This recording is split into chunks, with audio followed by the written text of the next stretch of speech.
जय हिंद। आज की इस वीडियो में हम जानेंगे कि जो सॉफ्ट स्टार्टर होता है वो क्या होता है, सॉफ्ट स्टार्टर का उपयोग हम कहाँ पर करते हैं, ये किस प्रकार से हमारे लिए फ़ायदेमंद है। इससे जुड़े हुए कई प्रश्नों के जवाब आप इस वीडियो में जानेंगे। पूरी वीडियो को ध्यानपूर्वक देखिएगा। सॉफ्ट स्टार्टर से जुड़ी एक बहुत ही महत्वपूर्ण जानकारी मैं वीडियो के दौरान आपको दूंगा, जो कि निश्चित है आपने जल्दी इस चीज़ को नहीं सुना होगा। आइए समझते हैं। देखिए, इस वीडियो में हम लोग जानेंगे कि सॉफ्ट स्टार्टर क्या होता है, सॉफ्ट स्टार्टर दूसरे स्टार्टर से किस प्रकार से अलग है, इसके अलावा सॉफ्ट स्टार्टर कैसे काम करता है, सॉफ्ट स्टार्टर को कहाँ पर हम उसका उपयोग करना चाहिए और कहाँ पर हम इसका उपयोग नहीं करना चाहिए। ठीक है, किस जगह पर हम इस सॉफ्ट स्टार्टर का उपयोग करें और किस जगह पर हम उपयोग ना करें, क्योंकि लोगों के मन में यह कन्फ्यूजन होता है कि किसका हम कहाँ पर उपयोग करें, कहाँ पर उपयोग ना करें। तो इस वीडियो में आप इस चीज़ को भी अच्छे से समझ जाएंगे, जिससे आपको निर्णय लेने में आसानी होगी कि कहाँ पर हम इसका उपयोग करें, कहाँ पर इसका उपयोग ना करें।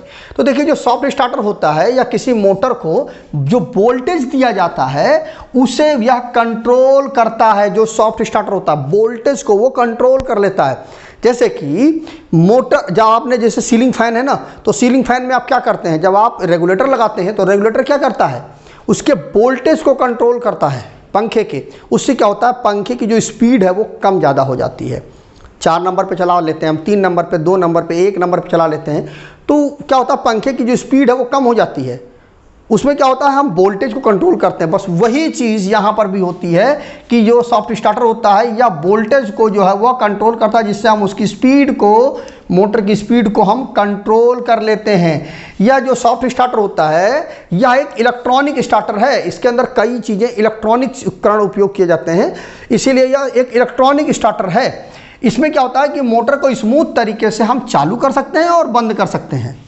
मोटर में जो जर्क होता है, जब आप स्टार्टर की मदद से आप किसी मोटर को स्टार्ट करते हैं, ड्यूल स्टार्टर या स्टार डेल्टा की स्टार्टर की मदद से, तो एकदम से जो जर्क होता है ना, टार्क होता है उसका, जो जर्क होता है वो बहुत ज़्यादा होता है। अब जब आप उसको स्टार्टर की मदद से चलाएंगे तो जर्क उस उपकरण को, मतलब जो चीज़ वाले कन्वेयर है, कोई चीज़ है, उसको मिलती है, तो उससे क्या होता है, उसके नुकसान होने की संभावनाएं ज़्यादा होती हैं, उसके टूटने की, उसका गियर टूट जाए, उसकी जो बैरिंग है वो टूट जाए, तो ये सारे नुकसान उसमें हो जाते हैं, मतलब मैकेनिकल डिस्टर्बेंस ज़्यादा होता है। लेकिन जब आप उसको सॉफ्ट स्टार्टर की मदद से आप उस मोटर को चलाएंगे तो उसमें क्या होगा कि जो स्मूथ तरीके से बंद करना और चालू करना, दोनों चीज़ें जब इसमें आपको मिल जाती हैं तो उससे उसमें नुकसान, जो जर्क है उससे नुकसान नहीं होने पाता है। जो कि क्या होता है कि सर्किट में सबसे पहले क्या होता है कि एमसीबी एक लगा दी जाती है। जब आप इस सॉफ्ट स्टार्टर को लगाएंगे तब सबसे पहले आप एमसीबी को लगाएंगे, उसके बाद आप सॉफ्ट स्टार्टर को लगाएंगे और उसके बाद आप ओवरलोड रिले को उस पूरे मोटर के सप्लाई सिस्टम में आप लगाएंगे। ठीक है, सबसे पहले एमसीबी, उसके बाद सॉफ्ट स्टार्टर और लास्ट में आप ओवरलोड रिले लगाएंगे, तब मोटर को आप सप्लाई देंगे। ठीक है, इस प्रकार से पूरा सिस्टम होता है। सबसे पहले आपको क्या करना है, एमसीबी लगाना है, उसकी सप्लाई निकल के आपके जाएगी सॉफ्ट स्टार्टर में और उसके बाद ओएलआर में, इस प्रकार से आपकी जाएगी और बाद में लास्ट में आपकी मोटर हो जाती है। इस प्रकार से जो सप्लाई है वो चलेगी। तो अब जानते हैं कि जो सॉफ्ट स्टार्टर होता है वो दूसरे स्टार्टर से किस प्रकार से अलग है। तो देखिए, जो नॉर्मल स्टार्टर होता है उसमें कॉन्टैक्टर वगैरह लगे होते हैं, ओएलआर जो रिले होती है वो लगी होती है। लेकिन जो सॉफ्ट स्टार्टर होता है उसमें क्या होता है, उसकी सर्किट में थर्स्टर लगे होता है, माइक्रो कंट्रोलर लगा होता है, या एक इलेक्ट्रॉनिक डिवाइस है, ये इलेक्ट्रॉनिक उपकरण हैं जो इसमें लगे होते हैं, जिनका काम ये होता है कि वोल्टेज को कंट्रोल करना इनका काम होता है। ये क्या करते हैं कि ये थर्स्टर जो है, ये माइक्रो कंट्रोलर जो है, ये क्या करता है कि जो मोटर को मिलने वाली जो वोल्टेज है उसको यह कंट्रोल करता है। और जब मोटर को स्टार्ट किया जाता है तो सॉफ्ट स्टार्टर मोटर को जो मिलने वाली जो वोल्टेज होती है उसको कम कर देता है। ये थर्स्टर, माइक्रो कंट्रोलर क्या करते हैं, इसकी जो वोल्टेज है उसको कंट्रोल कर लेते हैं, कम कर देते हैं, जिससे मोटर को जो टार्क होता है और करंट होता है दोनों को कंट्रोल कर देता है। भाई, जब वोल्टेज नहीं मिलेगा मोटर को प्रॉपर तरीके से जितना उसको चाहिए, तो क्या होगा, उससे जब आप पंखे को रेगुलेटर से आप धीमा कर देते हैं, वोल्टेज को कम कर देते हैं, तो जितनी तेज़ी से स्टार्टिंग का पंखा घूमता है, जब आप 4 नंबर पे चलाते हैं उतना तेज पंखा तो घूमता नहीं, धीरे धीरे फिर मोटर पंखा जो आपका घूमता है। सेम वही चीज़ सॉफ्ट स्टार्टर में भी होता है कि जब आप उसकी वोल्टेज को कंट्रोल कर लेते हैं, कम कर लेते हैं, तो उससे क्या हो जाता है कि मोटर है उसके टार्क जो है वो कम हो जाता है, और उससे क्या हो जाता है उसका करंट भी कम हो जाता है, कंट्रोल कर लिया जाता है। तो जब दोनों चीज़ें कंट्रोल कर ली जाती हैं तो उससे क्या होता है, स्मूथ स्टार्ट होता है और स्मूथ तरीके से वो बंद होता है। जब हम क्या करते हैं कि ड्यूल स्टार्टर से या किसी स्टार्टर से जब हम मोटर को स्टार्ट करते हैं तो क्या करती है, 6 से लेकर के 8 गुना तक मोटर जो है वह स्टार्टिंग के समय करंट लेती है। जैसे ही हम बटन को दबाते हैं वो 6 से 8 गुना तक करंट लेती है।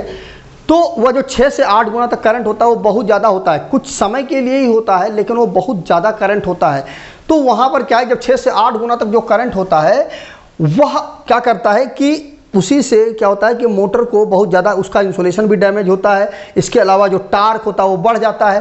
तो इन सभी चीज़ों को हम कंट्रोल करने के लिए क्या करते हैं कि जो सॉफ्ट स्टार्टर होता है उसका हम उपयोग करते हैं जब, तो ये चीज़ें ये जो 608 गुना जो करंट होता है यह हमारा कंट्रोल हो जाता है, और जो स्टार्टिंग जो करंट है यह जो है कंट्रोल कर लिया जाता है सॉफ्ट स्टार्टर की मदद से। इसके अलावा जो हमारा ड्यूल स्टार्टर होता है यह क्या करता है, जो स्टार्टिंग में जो टार्क होता है वो हमें बहुत ज़्यादा मिलता है ड्यूल स्टार्टर में। अब अगर मान लीजिए आपको हाई स्टार्टिंग टार्क की ज़रूरत नहीं है तो वहाँ पर आपने जब ड्यूल स्टार्टर लगाया है तो वो हाई स्टार्टिंग टार्क देगा ही देगा, लेकिन आपको तो स्मूथ स्टार्टिंग चाहिए। किसी जगह पर स्पेशल कोई जगह है वहाँ पर आपको जो स्मूथ स्टार्टिंग चाहिए, तो वहाँ पर आप ड्यूल स्टार्टर का यदि उपयोग करते हैं तो वो आपके लिए फ़ायदेमंद नहीं है।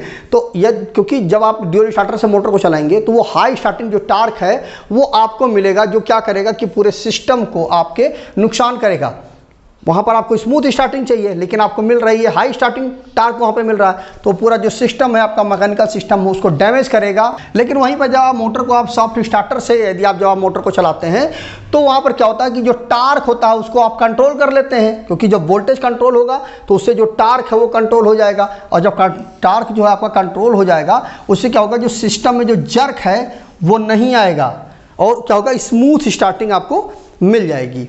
अब इससे बेनिफिट यह होगा कि जो आपका पूरा जो मैकेनिकल सिस्टम है, बेल्ट है, कन्वेयर है, जो भी चीज़ें हैं उसको कोई नुकसान नहीं होगा और सिस्टम आपका उसकी लाइफ जो है वो बढ़ जाएगी। इसके अलावा जब मोटर को आप ड्यूल स्टार्टर में या इन सब चीज़ों में चलाते हैं तो क्या होता है कि जो हाई करंट होता है, जैसा मैंने आपको बताया यहाँ पर कि 6 से लेकर के 8 गुना तक जो करंट होती है, बहुत ज़्यादा करंट होती है, उससे इंसुलेशन को डैमेज होने की संभावना रहती है।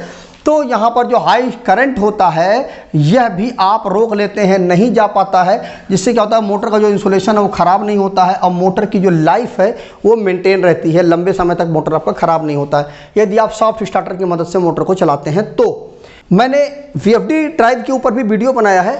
ये सॉफ्ट स्टार्टर जो है इसमें OLR वगैरह की ज़रूरत पड़ती है और ये उतनी चीज़ें हमें नहीं देता है, बस हमें केवल क्या करता है, ये करंट को जो है वोल्टेज को कंट्रोल करके, करंट को कंट्रोल करके ये क्या करता है, स्मूथ स्टार्टिंग देता है। लेकिन जो ड्राइव होती है उसमें बहुत सारी चीज़ें हमें मिल जाती है। उसका मैंने वीडियो बनाया है, वीडियो को लास्ट सजेशन में डाल दूंगा, आप प्रयास करिएगा, उसको देखिएगा ज़रूर कि VFD से आपको क्या बेनिफिट मिल जाता है। यदि आप दोनों का कंपेरिजन चाहते हैं, VFD ड्राइव और जो आपका सॉफ्ट स्टार्टर है, तो दोनों पर मैं वीडियो बना दूंगा, कमेंट करिएगा। तो ये हमें बेनिफिट मिल जाता है, मोटर की जो लाइफ है वो मेंटेन रहती है। अब जब बात आती है कि सॉफ्ट स्टार्टर का उपयोग हमें कहाँ पर करना चाहिए, कहाँ पर उपयोग नहीं करना चाहिए, तो देखिए जो सॉफ्ट स्टार्टर होता है, जैसा मैंने आपको बताया कि उसमें स्मूथ स्टार्टिंग मिलती है, आपको स्टार्ट मोटर को स्मूथ मिलता है और मतलब स्मूथली जो है मोटर बंद होती है। लेकिन ड्यूल स्टार्टर क्या करता है, एकदम हाई स्टार्टिंग टार्क के साथ मोटर को घुमाता है। तो जहाँ पर आपको हाई स्टार्टिंग टार्क की ज़रूरत है वहाँ पर आप इस सॉफ्ट स्टार्टर को ना लगाएं, क्योंकि आपको हाई स्टार्टिंग टार्क चाहिए, तो वहाँ पर आप जो सॉफ्ट स्टार्टर है उसका उपयोग ना करें। और जहाँ पर आपको स्मूथ स्टार्टिंग की ज़रूरत है तो वहाँ पर आप जो स्टार्टर है उसका उपयोग ना करें। मतलब कुल मिला करके ये हुआ कि जहाँ पर आपको स्टार्टिंग टार्क की ज़रूरत है, हाई स्टार्टिंग टार्क की ज़रूरत है, वहाँ पर आप सॉफ्ट स्टार्टर को बिल्कुल भी ना लगाएं, क्योंकि आपको इस जो है एकदम बहुत झटके के साथ मोटर को या उस उपकरण को चलाना है, टार्क की ज़्यादा ज़रूरत है, तो वहाँ पर आप सॉफ्ट स्टार्टर को लगाएंगे तो ये स्मूथ स्टार्टिंग देगा। जब स्मूथ स्टार्टिंग देगा तो आपकी ज़रूरत पूरी नहीं होगी। तो इस तरह से आपको समझ में आ गया होगा कि कहाँ पर सॉफ्ट स्टार्टर का उपयोग करना चाहिए और कहाँ पर स्टार्टर जो नॉर्मल स्टार्टर है उसका उपयोग करना चाहिए। वीडियो अगर अच्छा लगा हो तो वीडियो को लाइक करिएगा, शेयर करिएगा अपने दोस्तों के साथ, जिससे उनको भी इसके विषय में जानकारी मिल पाए। और यदि आपके मन में कोई डाउट है, कोई कन्फ्यूजन है तो उसको कमेंट करिएगा, मैं उस पर वीडियो जरूर बनाऊंगा। तो आज वीडियो में बस इतना ही। जय हिंद।